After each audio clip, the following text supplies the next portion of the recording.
barragem, da reação álcool agregado,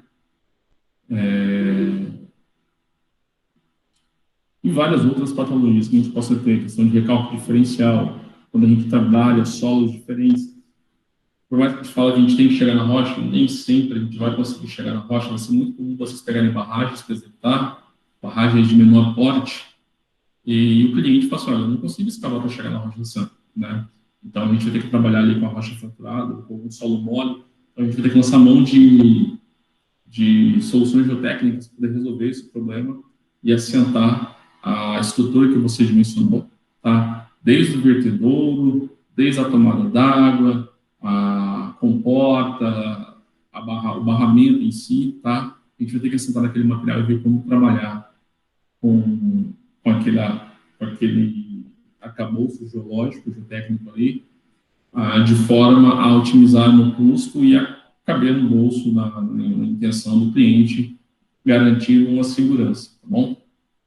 Então, quando a gente vai falar em fundações, a gente divide em duas situações, fundações em solos e fundações em rochas, tá?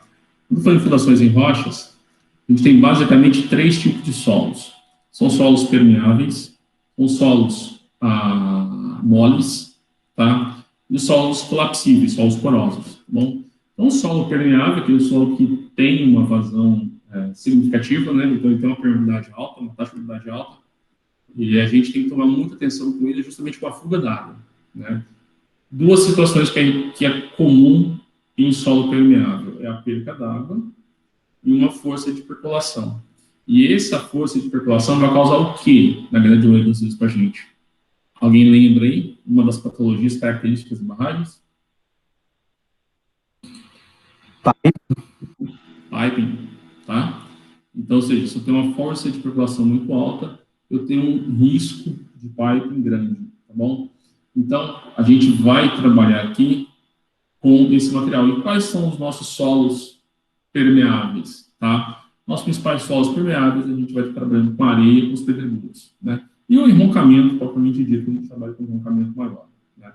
Então, aqui eu tenho uma imagem de uma análise de fluxo, tá bom? De fluxo de água para a barragem, e a gente precisa, então, conhecendo as características do solo, medir aqui esse fluxo, saber a quantidade de água que a gente tem, dentro do software, que a gente faz, para justamente a gente poder dimensionar uma forma de conter essa água, controlar essa água, tá bom? Então, aqui é um esqueminha só elucidando para a gente a força de percolação. Então, aqui a gente tem a força normal, então a gente tem aqui, nós temos que ter uma camada de solo, aqui nós temos a entrada da água, ou seja, há um equilíbrio aqui, né? Está estável aqui. A partir do momento que eu rebaixo uma área, o que vai acontecer? Eu vou buscar o equilíbrio, né? Buscando o equilíbrio, vou aumentar essa força de percolação e vou gerar uma força ascendente aqui. Essa força ascendente, que a água vai fazer o que a gente pode chamar de subpressão também, e que vem causar grandes problemas para a gente em ondas de barragem, tá bom? O outro grupo de solo que a gente vai trabalhar são os moles, né? Basicamente argila e silt, tá? Eu trouxe algumas imagens para vocês, então, por exemplo, você tem a imagem da escavação da barragem, olha a condição que está esse material, tá? Ou seja, o material mole já está bem saturado e, fatalmente, a gente vai ter problemas aqui, tá bom? Quando a gente vai trabalhar com solo mole, a gente busca resolver 2 problemas. Um, recálculos excessivos, né? E esses recálculos excessivos, eles podem causar alguns abatimentos significativos na barragem, havendo risco de ruptura, e também a questão das trincas e fissuras do talude, né? Então, esse material, ele, quando muito mole, ele seca, devido à sua tisotropia, acaba que a gente tem a probabilidade de existência de fissuras, de rachaduras ao longo do barramento, que vai interferir diretamente na resistência da barragem. Então, a gente vai trabalhar aqui como que a gente vai fazer, o que que a gente pode fazer, tá bom?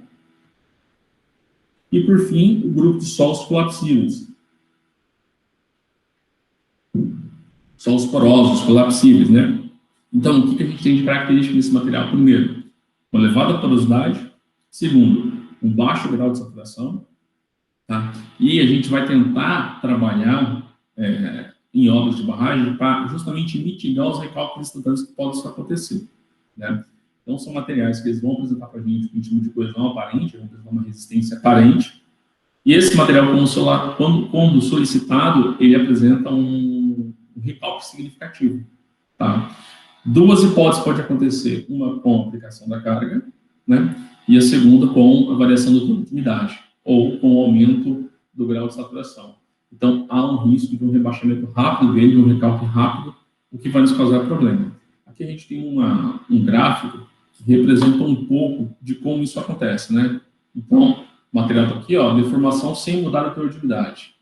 Ou seja, tem um ensaio de carga normal aqui. A partir do momento que a gente altera o teor de umidade, há uma ruptura, tá? Sem mesmo alteração nas cargas atuantes. Eu posso deixar o mesmo carregamento, mas se eu mudar o teor de umidade, os vazios que tem dentro, deixados ali pelo espaço da água e dos grãos, esses vazios eles são preenchidos pela água e esse material vem a apresentar um recalque abrupto, né, um recalque instantâneo, que pode nos causar sérios, graves problemas nas obras nossas de engenharia, nas obras de barragem, tá? Assim como outras fundações de obras prediais, etc. Tá bom? Pessoal, agora falando um pouco aqui dos solos permeáveis, né? Então, vamos focar nele nesse momento, tá? Então, quais são os solos permeáveis? Solos permeáveis, basicamente, são as areias e os pedregulhos, certo? E, quando a gente fala de solo permeável, a gente está falando de permeabilidade, a gente já lembra da água, né?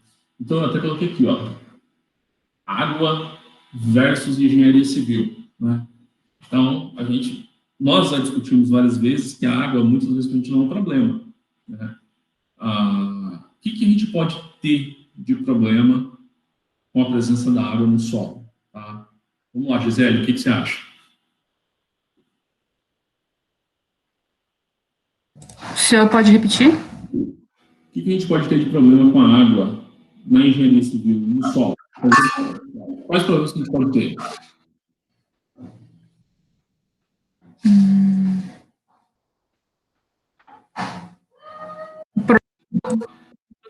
Com a entrada da água ou saída da água? Tanto faz. Com a água e o solo, me fala um problema que a gente pode ter. Bom, um solo muito saturado não tem tanta resistência assim. O solo saturado, a gente tem perca de resistência. Isso? Você falou? Isso.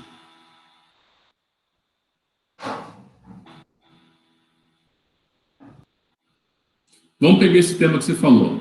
Vamos lá. Por que você acha que tem perca de resistência quando o solo está saturado?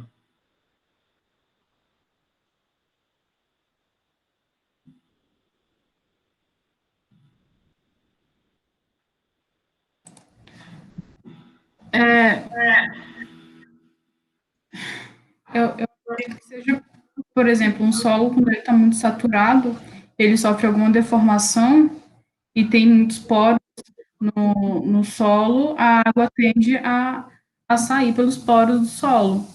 E quando ela sai, há uma redução na resistência. Olha só.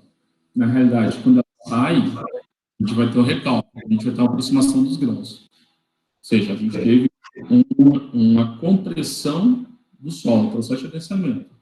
O solo adensado, a gente aproximou as partículas do solo. Quando a gente aproximou elas, acaba que nós temos um ganho de resistência. Tá? Agora, quando ela está presente, tem algo a ver com as tensões. Pedro, chat, fala aí, vamos falar um pouco das tensões efetivas e tensões totais e pressão neutra. Por que a água no solo, ela nos causa problema aí em relação à perca de resistência? Porque como as partículas estão afastadas, você tem menos coesão entre elas e E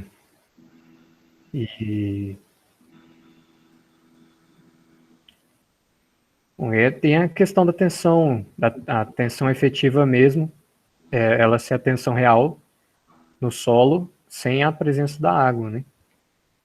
Que é a tensão que a gente gostaria de trabalhar, mas a gente sabe que a gente tem, na maioria das vezes a gente vai estar trabalhando com solo saturado, em que há esse afastamento das partículas, diminui a coesão, o atrito entre elas e, consequentemente, você tem uma resistência menor.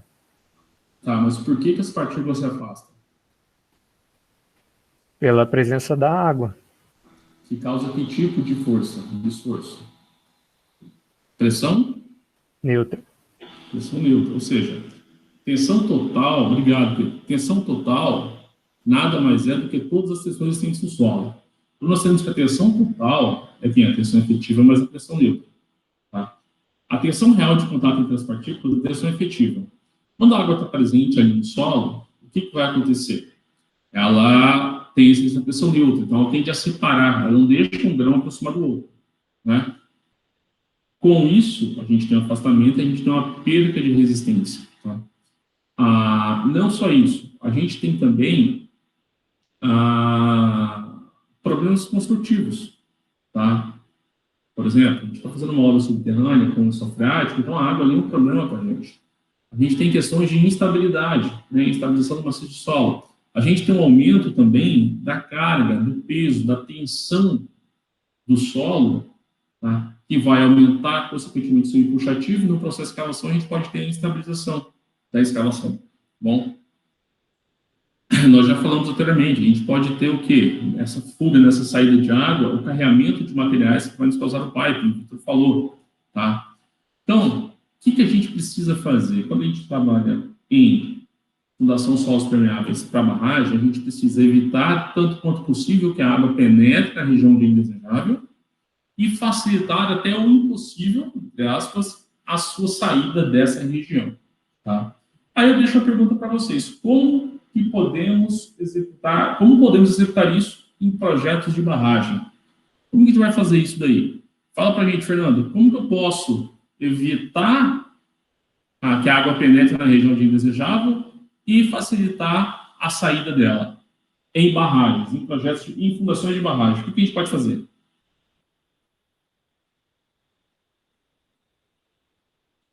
Um homem corintiano. Professor, desculpa, eu não entendi a pergunta. Eu estava aqui em outra dimensão, por favor. Como que a gente pode, em projeto de barragem, como a gente pode evitar que a água penetre na região onde a gente não quer, onde é indesejável, e como que a gente pode facilitar a saída dela dessa região?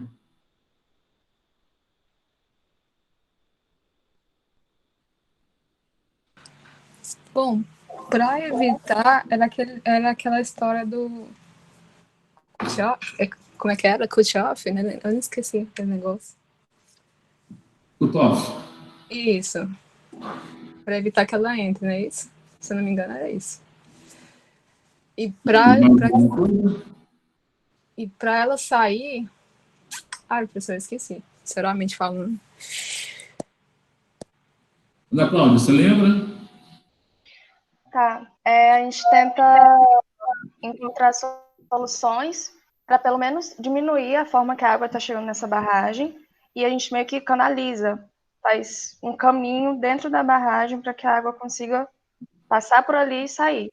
Então, no caso, a gente causa uma dificuldade nela para ela não chegar com força, então ela vai diminuir a velocidade e passar por esse suposto canal que a gente criou, tipo um filtro, por exemplo. Isso. Seria isso. Legal. E para o filtro, quando a gente vai dimensionar esse filtro, o que a gente tem que levar em consideração?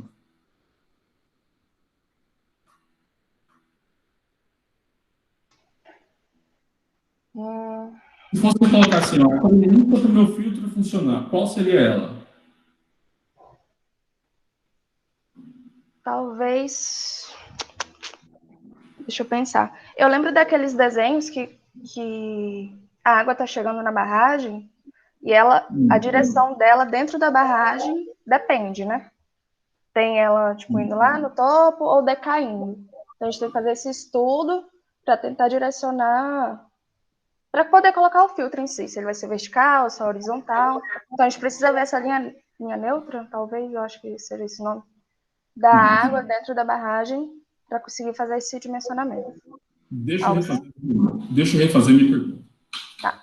A gente está colocando filtro com o intuito de facilitar a queda da água, né? A Fernanda já falou que a gente vai fazer o cutoff para não deixar a água para trabalhar com a primeira situação aqui.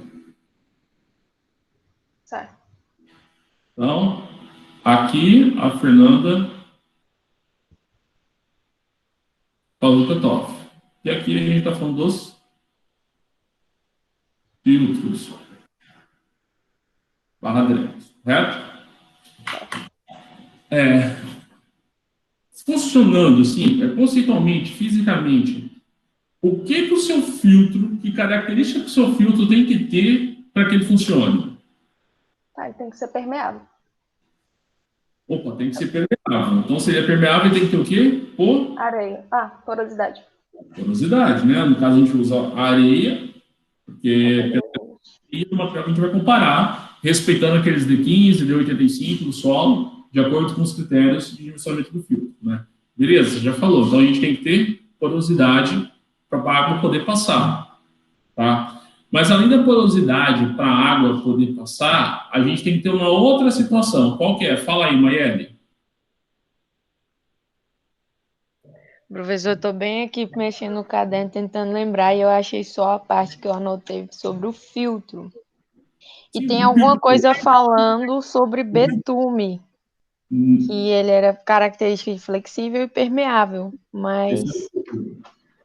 E o hip-rap, que protege contra a erosão, mas aí já é outra coisa, né? Mas falando do filtro ainda, na cláusula fala que o filtro ele tem que ter porosidade para a água poder passar por ele e sair, não é? Certo. Tá. Só que a gente acabou de falar de força de percolação lá atrás, né? Que é o quê? A força que a água vai fazer para poder sair. Se essa força de percolação for muito alta, vai carregar material. Então, ao mesmo tempo que esse filtro ele tem que ter porosidade para a água sair, ele tem que ter o quê também?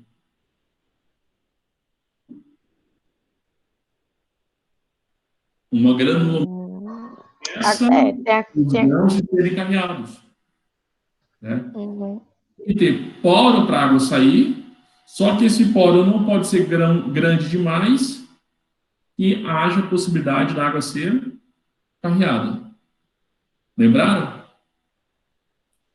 Então, essas são as duas premissas para a gente dimensionar o filtro, né? O meu poro, ele tem que ser grande o suficiente para permitir que a água saia e, entre aspas, de uma dimensão que não permita que os nossos grãos sejam carreados, para que não haja processo de piping, tá?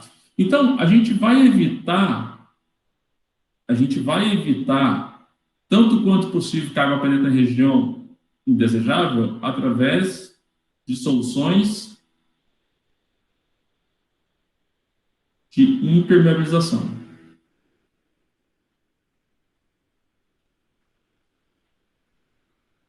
E a gente vai facilitar essa saída através de sistemas de drenagem, tá? Então, vamos falar um pouquinho dentro das fundações em solos permeáveis, o que a gente pode fazer, tá? Então, o que a gente tem que ter aqui? O que nós temos que respeitar, tá?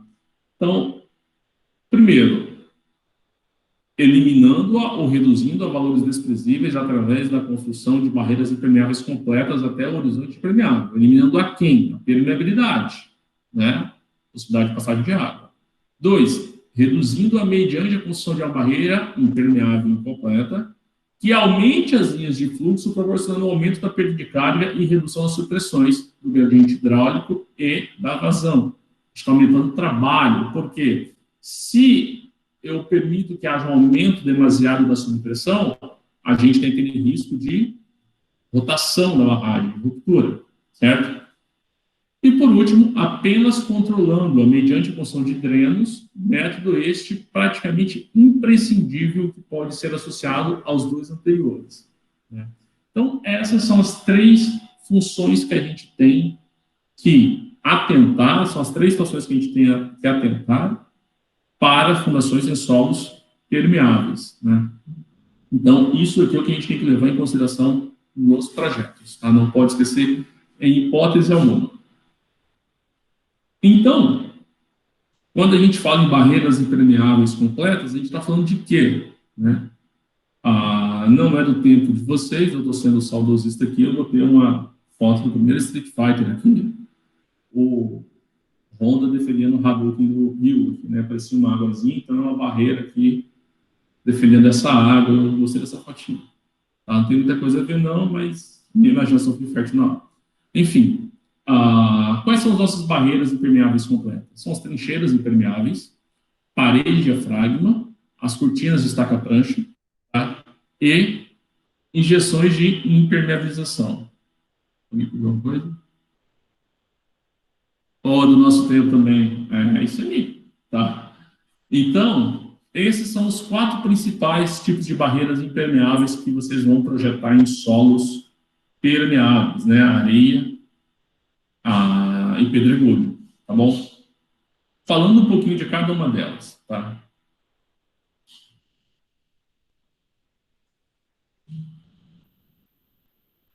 Então, solução de eliminação, trincheira impermeável, o TOF, que a Fernanda tinha falado, né? Então, aqui a gente tem TOF. Esse TOF nada mais é, aqui nós temos a areia, tá? Essa areia é o material, ou seja, não foi retirado, não pode ser retirado esse material, esse material faz parte da fundação, a rádio vai estar sempre sobre ele. Nós temos a base rochosa impermeável aqui e a areia. A gente vai fazer uma escavação, tá? Nós vamos compactar aqui o mesmo material que está sendo compactado na barragem. Pessoal, isso é uma das tecnologias mais usadas no Brasil hoje, né? Então, até 25, 30 metros de profundidade é comum se trabalhar com cutoff, né? Com essa profundidade de cutoff de 25 a 30 metros. E quais as vantagens que a gente tem do cutoff? Primeiro, ele permite a inspeção visual, tanto das paredes como do fundo da escavação, tá? Ele permite um bom preparo superficial da base da trincheira, ou seja, ao escavar aqui, a gente consegue fazer um reforço, preparar muito bem essa base, tá? Aí vai entrar um pouco de soluções de fundações rochosas, que a gente vai nivelar, vai limpar, vai regularizar todo o fundo rochoso, né? Permite o uso de equipamentos convencionais de escavação e terraplanagem e possibilita o preenchimento das trincheiras com materiais selecionados, compactados sob controle tecnológico. Então, essas são as principais vantagens que nós temos da realização das trincheiras, tá? Que são os nossos cutoffs. Aqui, ainda falando da trincheira, como que é o esquema de escavação? Como que eu vou escavar como que eu executo essa obra? Então, nós já falamos da função dela anteriormente, aulas anteriores, já falamos aqui, mas como que eu faço? É só chegar e escavar? Não. Eu tenho que ter algumas atenções na escavação. Por quê? Na grande maioria das vezes, esse local ele está saturado, ou seja, ele está no nível do rio. Então, se ele está no nível do rio, a gente tem água, a gente tem a presença da água ali dentro. Então, como que a gente faz para escavar? Ou seja, a gente vai escavar com a presença de sistema de bombeamento. Então, aqui a gente está vendo o sistema de ponteiras. Então, a gente vai fazer poços de alívio, e nesses poços a gente tem a inserção de bombas de sucção. Ou seja, nós vamos rebaixar o lençol freático, tá? Como vocês estão vendo aqui. A gente vai rebaixar todo o lençol freático durante o processo de escavação. Então, esse processo de escavação não é um processo rápido, ele é um processo meticuloso.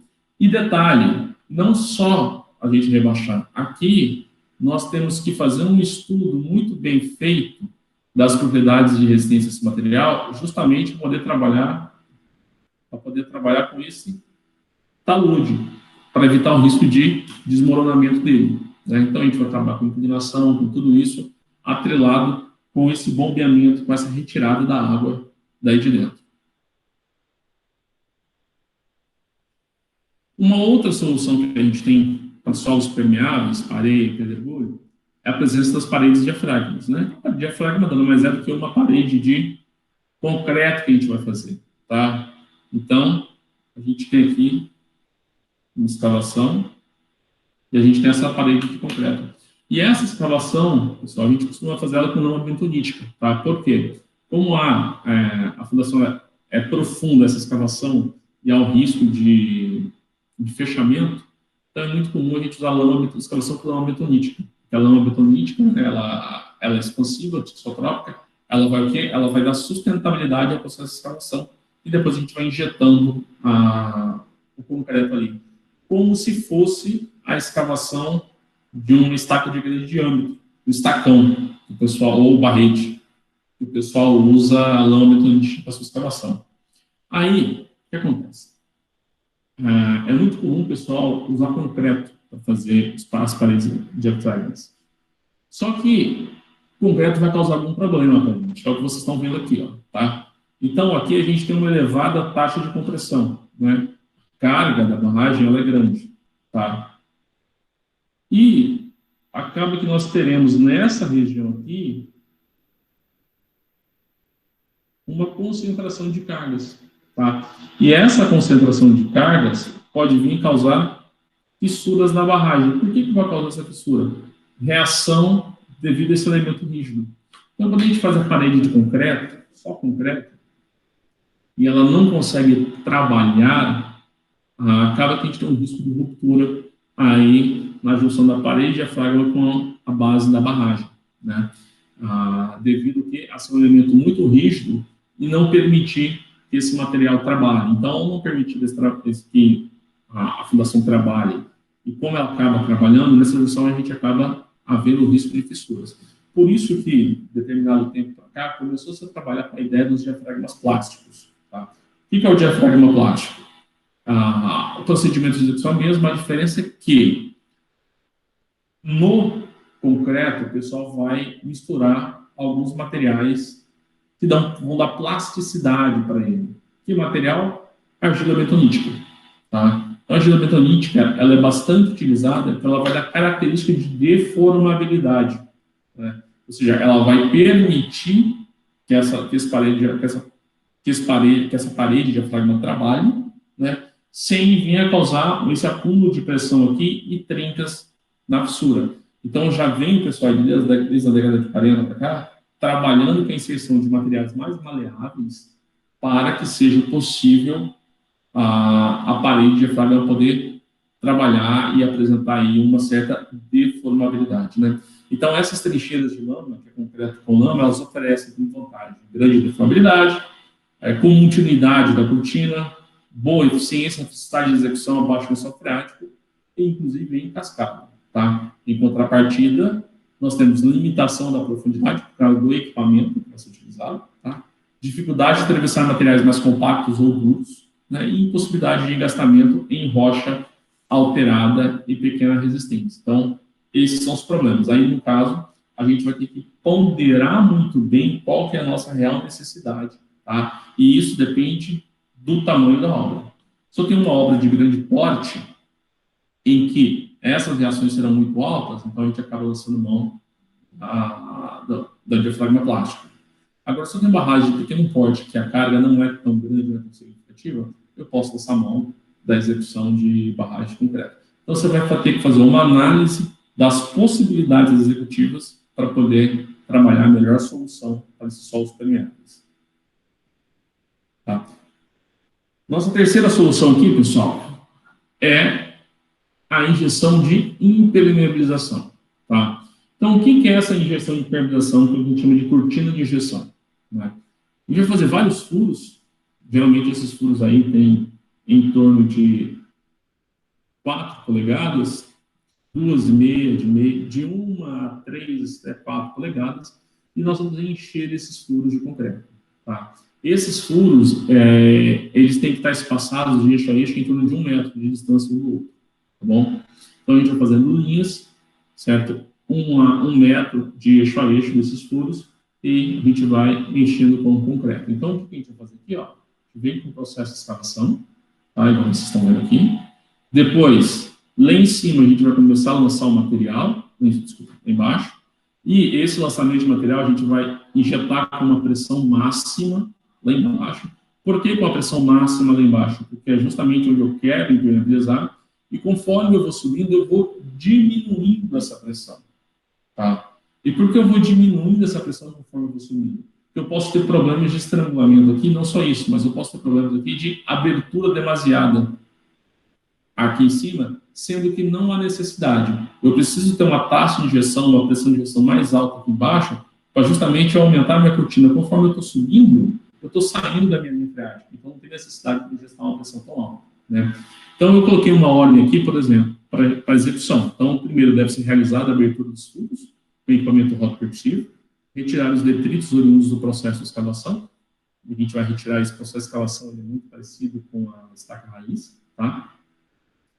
Depois a gente deve abrir, deve ser aberto um furo até a sua profundidade total. Deverá ser feita a injeção de calda com microcimento, né? Aí existem uma infinidade de materiais, tá? Microcimento, algumas argilas expansivas, cimento propriamente dito. Para a impermeabilização, o melhor é o microcimento. E esse traço varia de 1 para 1 a 1 para 3, tá? De 1 para 1 a 3 para 1, tá bom? O fator água-cimento dele. Pressão de injeção. Isso daqui, por exemplo, o roteiro de um projeto que eu fiz, eu solicitei uma pressão de injeção de até 50 kPa. Em algumas situações a gente pode colocar uma pressão de injeção maior? Pode. Só que a pressão de injeção, a gente tem que ter muita atenção com ela. Porque se eu coloco uma pressão de injeção muito alta, eu corro o risco de aumentar as fissuras. Então, eu tenho um consumo de argamassa muito alto. Tá? Então, a gente tem que ensaiar isso antes, né? Então, primeiramente, deverão ser realizadas as linhas de montante para jusante. Então, você sempre vai fazer a linha de injeção da sua montante para a sua jusante. Tá? Aqui a gente tem um exemplo dessa aplicação. Né? Então, esse aqui é uma barragem, tá bom? É uma barragem de 300 e poucos metros. E nós tínhamos aqui um fluxo de saída de água muito alto. Tá? Muito alto mesmo, que estava nos dando alguns problemas. Então, com isso, foi necessário lançar mão de uma linha, de 2 linhas de injeção aqui, tá? Vocês estão vendo. Então, foi feito uma linha de injeção, mais ou menos, pegando a crista da barragem a 1 metro, no início da crista, tá? E outra linha a 1 metro, intercalando os furos, né? Pressurizando, injetando concreto do fundo com maior pressão e o tempo subindo. A ideia era a gente fechar essa cortina e reduzir com isso a passagem de água do reservatório para a jusante, né? Então, estava tendo um fluxo muito grande de água a jusante desse empreendimento que estava causando aí sérios problemas, né? Para se ter uma ideia, a gente estava com uma vazão aí na faixa de 5 a 6 litros por segundo. Bom, 5 a 6 litros por segundo é muita coisa, né? Então, hoje se trabalha com a ideia de 2 litros por minuto por metro de barragem. Tá? Ou seja, a cada metro de barragem eu posso permitir que saia 2 litros em 1 minuto. A gente estava aí com 5 litros por segundo. Tá? Então, é um valor bastante significativo e problemático que o pessoal estava tendo.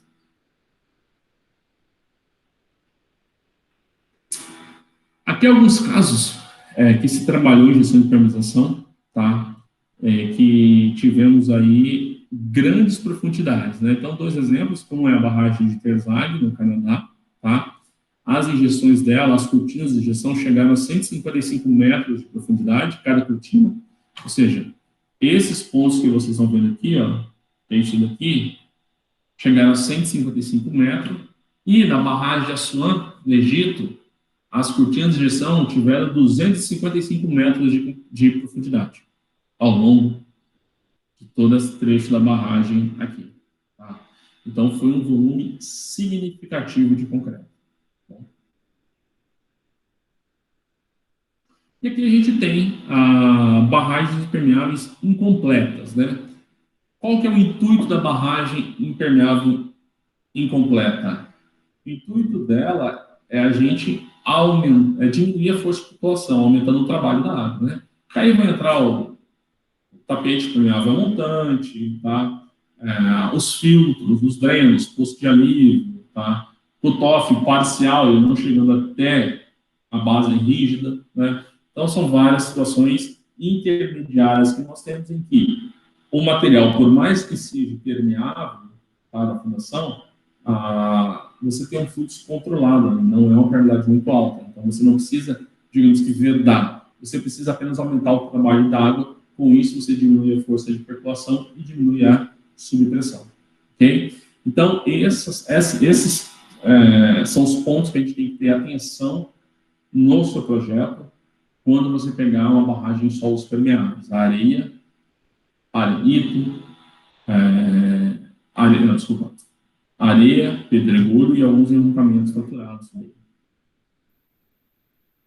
Aqui, a imagem dos nossos drenos de pés filtros. Então, a gente tem aqui o filtro vertical, que a gente já discutiu agora há pouco, antes, tá?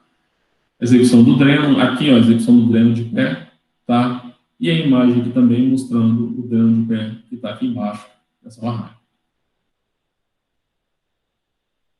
Solos moles, pessoal. Então, o que a gente vai ter agora quando a gente for trabalhar com solo mole, né?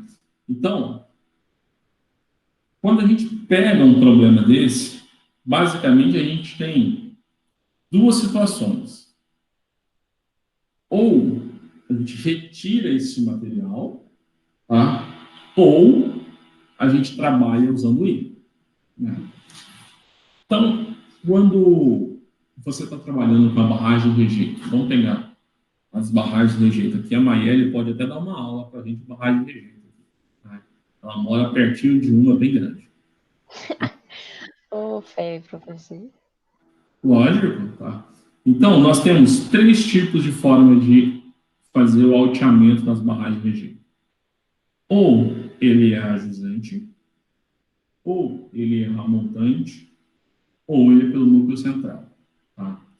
Então, quando esse material ele ocorre para jusante, teoricamente nós não temos muita dor de cabeça, né?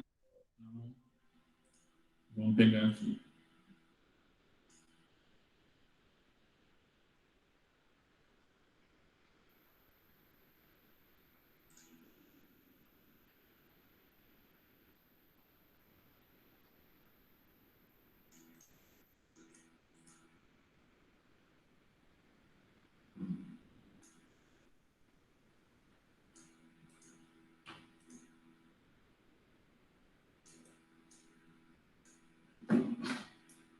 Quando a gente está trabalhando a jusante, a gente tem isso aqui, ó. Nós já discutimos isso anteriormente.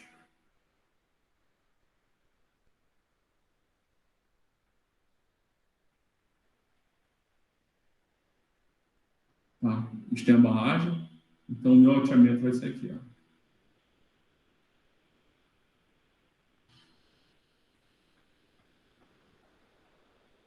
Certo? Ou seja, a nossa fundação, ela continua sendo o mesmo material anterior que a gente tem. Vamos assumir que esse material seja um material resistente. Rocha. Tá? Então, isso aqui é o alteamento ajusante. Ok? Agora, quando a gente pega núcleo central ou a tão famosa montante que todo mundo abomina agora, o que a gente vai ter que fazer? Faço aqui.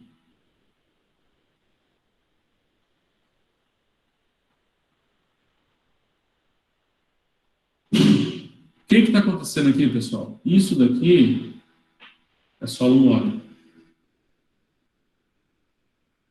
Tá? Que é o próprio rejeito. Esse material aqui, que é solo mole, eu posso tirar ele daqui? Sim ou não?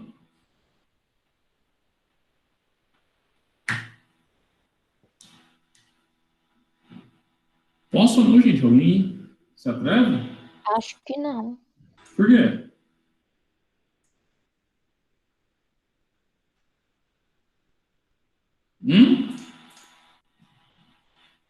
Não tenho medo. A gente não pode tirar. Esse solo mole que eu estava discutindo anteriormente é o material, é o rejeito que eu tenho que armazenar. Então eu não posso tirar dali. Só vou ter que levar para outro local. Ou seja, nessa situação a gente vai trabalhar com o próprio rejeito. E como que eu trabalho? Como que eu melhoro a resistência de rejeito? Trabalhando com o processo de adensamento. Então a gente já vem falando desde lá de trás, presença da água. Então quando eu adenso esse material, quando ele recalca, há uma proximidade dos grãos e um aumento dos parâmetros efetivos de resistência desse solo. Né? Então, nós temos duas situações a ser trabalhada. Em uma situação eu posso tirar o material e refazer, na outra eu não posso. Tá? Então, a gente precisa aí levantar as nossas características e dificuldades. Né? Então, tem um textinho aqui que coloquei para elucidar melhor. Partindo-se de uma situação em que no local de barramento, já definido em função de estudos técnicos e econômicos, que demonstram sua variabilidade, ocorrem solos de baixa resistência e elevada compressibilidade. O primeiro problema que se impõe é o de melhor conhecimento geológico do técnico local. É necessário que se obtenha um perfil do terreno que retrate com fidelidade a situação real. Aí devem estar representadas as espessuras das diferentes camadas, cujas características de resistência e deformidade serão determinadas através de ensaios inscritos em laboratório. Ou seja, eu estou fazendo meu projeto, eu sei que ali tem o solo mole, aí eu vou ter que fazer todo um arcabouço, determinar os meus perfis para ver qual a melhor solução a ser aplicada. E quando a gente vem para essas soluções, a gente tem duas. Tá? Então, primeira hipótese, remoção do material mole e sua substituição total ou parcial por aterro compactado. Certo? Essa é a mais rápida, a depender do volume de material. Tá? E a segunda, lançamento do aterro sobre solo mole. E aí, o que acontece? A gente tem aí algumas situações. Primeiro, adensamento normal. Tá? Então, se no adensamento normal, eu vou lançando o material e eu vou compactando e eu vou subindo o material na velocidade normal da obra. Certo? Na velocidade normal. Coloco o material, espero, adensou, coloco mais um pouco, espero, adensou, coloco mais um pouco, espero, adensou. Ou seja, eu vou ter um tempo de obra maior. Tá? Na segunda hipótese, construção demorada, se o cronograma de implantação do projeto permitir, pode-se adotar um ritmo lento da construção ou construção por etapas. Tá? Ou seja, aqui a gente ia colocando e fazendo obra. Aqui não. Lanço o material, vou esperar ele recalcar inteirinho. Quanto tempo? Depende do material. Você vai calcular isso. Dias, meses, tá? Então, eu vou lá, lanço uma camada de solo e vou esperar ele recalcar. 3, 4, 5 meses depois, você vai lá e lançar outra camada. E assim sucessivamente. E a situação do adensamento acelerado. Que é o quê? Eu vou acelerar aquele recalque. E como que eu vou acelerar aquele recalque? Eu vou aumentar a sobrecarga ou eu vou aumentar o processo de densamento. E como que eu aumento a velocidade do processo de densamento? Retirando a água de lá com a maior velocidade.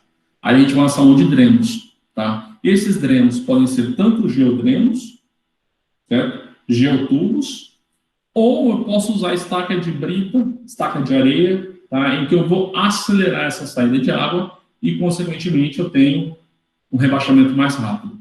Quando eu faço essas estacas, ainda posso fazer duas situações diferentes. Eu posso fazer estaca e já inserir o carregamento, tá? Porque ao mesmo tempo que eu vou estar pressionando, eu vou estar acelerando a saída da água por esses drenos. Assim como eu posso só colocar os drenos, esperar, bombear aquela água para fora, recalcar um pouco, eu vou e executo a minha obra, né? Então, são as duas situações que a gente tem para trabalhar com solo mole e barragem. Ou a gente retira o material e substitui, tá? Por exemplo, trabalhei numa barragem no Mato Grosso em que nós tínhamos mais de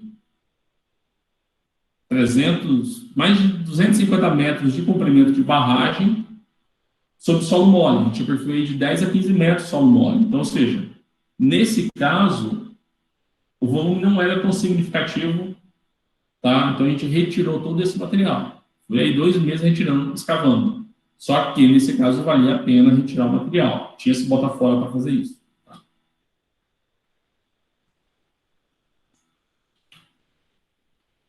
Pessoal, vamos fazer 5 minutinhos de intervalo só para beber uma água?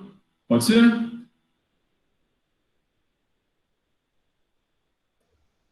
Ok. Ok, professor.